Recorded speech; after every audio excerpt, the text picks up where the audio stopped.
Judge Jada Shravan Kumar గారు నిన్న మాట్లాడుతూ 32,000 మంది మిస్ అయిన ఆడపిల్లల గురించి డిప్యూటీ ముఖ్యమంత్రి పవన్ కళ్యాణ్ గారు ఇప్పుడేం మాట్లాడతారని ఆయన ఎందుకో కొంచెం తొందరపడి మాట్లాడారేమో అనిపించింది. కారణం ఏంటంటే నిన్న మధ్యాహ్నం ఆయన ప్రమాణ స్వీకారం చేశారు కదా, ఒక అరగంటలో ఈయన మాట్లాడేశారు ఆ 32,000 మంది.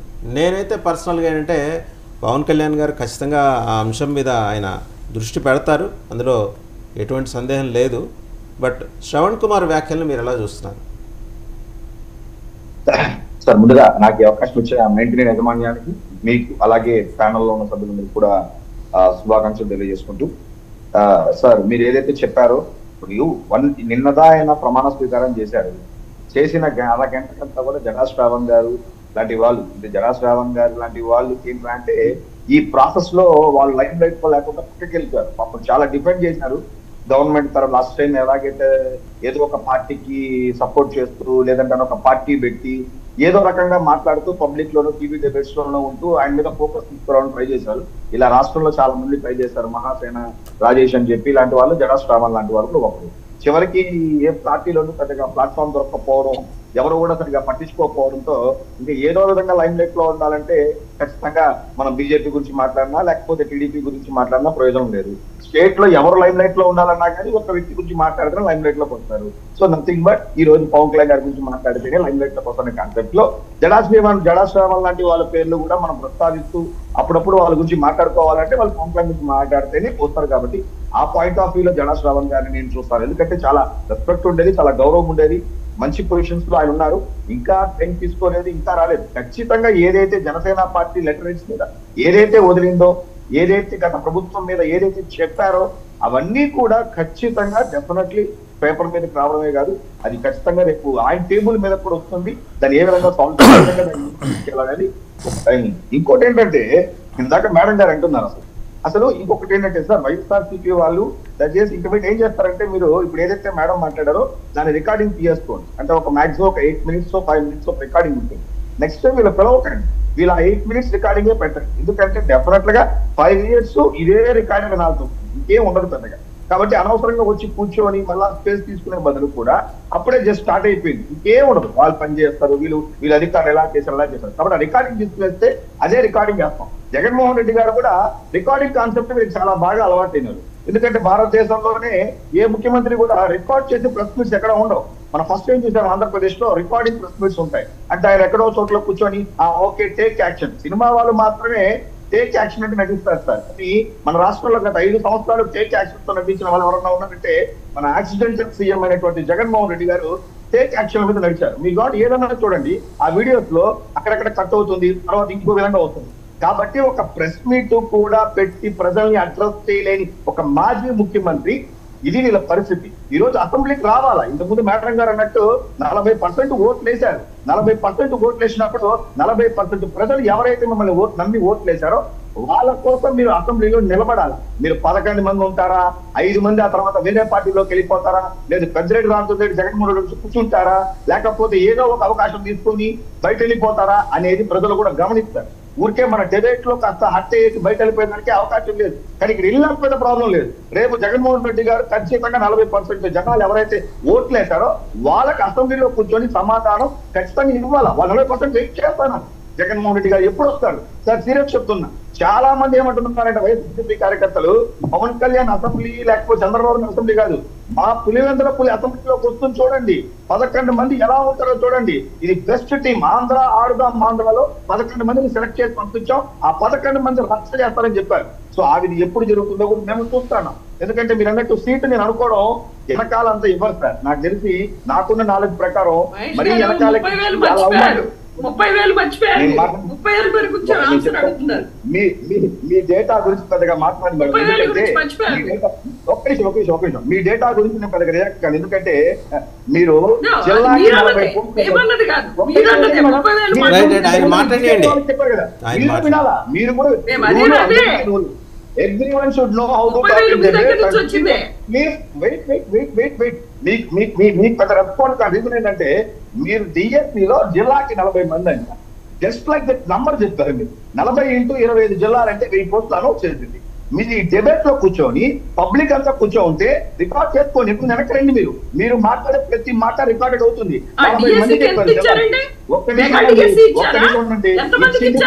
ఆయన మాట్లాడియండి. సుజాత గారు ఆయన మాట్లాడియండి. సుజాత గారు జనసేన మహేష్ మీరు ఎవరితోనో డిబేట్ లో మీరు పార్టిసిపేట్ చేస్తుంటారేమో నాకు తెలియదు, కానీ నేను మీరు ఇచ్చే నంబర్ లో నేను ఇచ్చే నంబర్ మీద నిలబడతాను. ఓకే, మీరు 40 ఏం చెప్పారు, 40 × 25 జిల్లాలంటే 1000 పోస్టులు ఇచ్చింది, 16,000 పోస్టులు. మీరు అనౌన్స్ చేసిన 6,100, 3 నెలలకి 10,000 పోస్టులు పెరిగింది. ఏ డిఎస్సికి సంబంధించిన వాళ్ళు కానీ, లేకపోతే బీఈడీ చేసిన వాళ్ళు కానీ, టీటీసీ చేసిన వాళ్ళు కానీ బయటకు వచ్చి మీలాగా దగా డిఎస్సి అలా డిఎస్సి అని చెప్పి ఎవరు మాట్లాడలేదు. వాళ్ళు సాటిస్ఫై. మనం ఇచ్చింది 6,100, ఇప్పుడు 16,000, 10,000 డిఎస్సి పోస్టులు పెట్టినారు. మీరు అక్కడికి ఆగిపోతే మంచిది. మేమేదో 6,100 నుంచి 100 తీసుకొచ్చినట్టు, 1000 తీసుకొచ్చినట్టు, మీరేదో ప్రజల పక్కన నిలబడినట్టు, మీరేదో అన్ఎంప్లాయ్మెంట్ పక్కన నిలబెట్టు మాట్లాడతారు. 10,000 పోస్టులు పెంచాం. ఇంకోటి పనికి రాని స్టేట్మెంట్ ఒకటి ఇచ్చారు డిబేట్ లో. అసలు ఎక్కడ చెప్పారు? అసలు వైట్ కార్డ్ రేషన్ కార్డ్ అనేది నిజానికి ఒక కొలమానం. లాస్ట్ టైం కూడా వైఎస్ఆర్సీపీ వాళ్ళు ఇచ్చింది ఎవరికి అంటే వైట్ కార్డ్ ఉన్న వాళ్ళకే ఇచ్చారు. మీరేంటి అసలు కొత్త లాజిక్ తీసుకొచ్చారు. ఎంప్లాయీస్ అనే లాస్ట్ టైం కూడా మీరు ఏమైనా ఎంప్లాయీస్ కి ఏమన్నా ఇచ్చారు అంటే లాస్ట్ టైం ఎంప్లాయీస్ కి ఎవరికి ఇవ్వలేదు. మీరు వినండి, మీకు ఓపిక ఉండదు.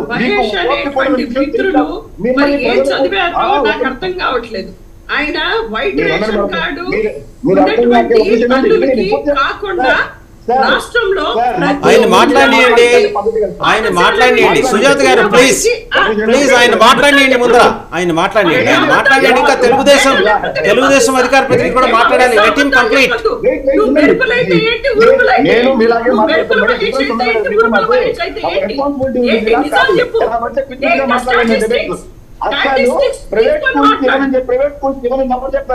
ప్రైవేట్ స్కూల్స్ ఇవ్వనని చెప్పి ఎక్కడ చెప్పారు? ప్రైవేట్ స్కూల్స్ పిల్లలకి అమ్మఒడి రాదని చెప్పి ఎక్కడ చెప్పారో ఆ వీడియో ఒకసారి ప్లే చేయండి. మీ వల్ల అయితే ఆ వీడియో ఒకసారి ప్లే చేయండి చూద్దాం. పిచ్చిగా డిబేట్ మాట్లాడండి. ప్రైవేట్ స్కూల్స్ పిల్లలకి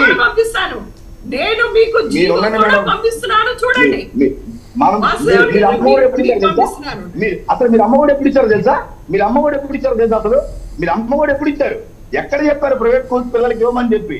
మీరు ఇలా వచ్చి కూర్చొని ప్రైవేట్ స్కూల్స్ ఎవరు వాళ్ళకి ఎవరు అని చెప్పి పిచ్చి మాట్లాడారు. జీవోలు ఎక్కడ వచ్చింది మేడం?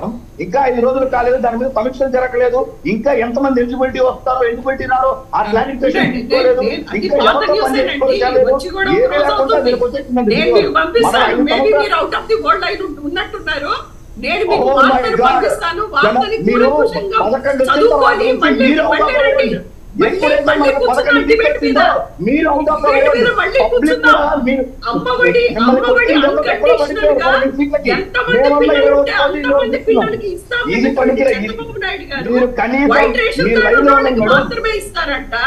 ఇంకోటి పాఠశాలలో గవర్నమెంట్ స్కూల్స్ మాత్రమే ఇస్తారట. మీరు ఎక్కడ చెప్తారో చెప్పండి. సమాధానం మేము అధికార పార్టీ ఖచ్చితంగా పార్టీ నుంచి అధికారం తీసుకుంటాం, ఆన్సర్ తీసుకుంటాం. మీరు ఆన్సర్ తీసుకోవాలని నేను అంటున్నాను. మీరు అసెంబ్లీలో క్వశ్చన్ రైజ్ చేయాలని నేను అంటున్నాను. మీ మాజీ ముఖ్యమంత్రి మాట్లాడాలని నేను అంటున్నాను. పాపాల ప్రతిరెడ్డి మాట్లాడాలని నేను కోరుకుంటాను. మిగిలిన 9 మంది కూడా అవి ప్రశ్నించాలని నేను కోరుకుంటాను.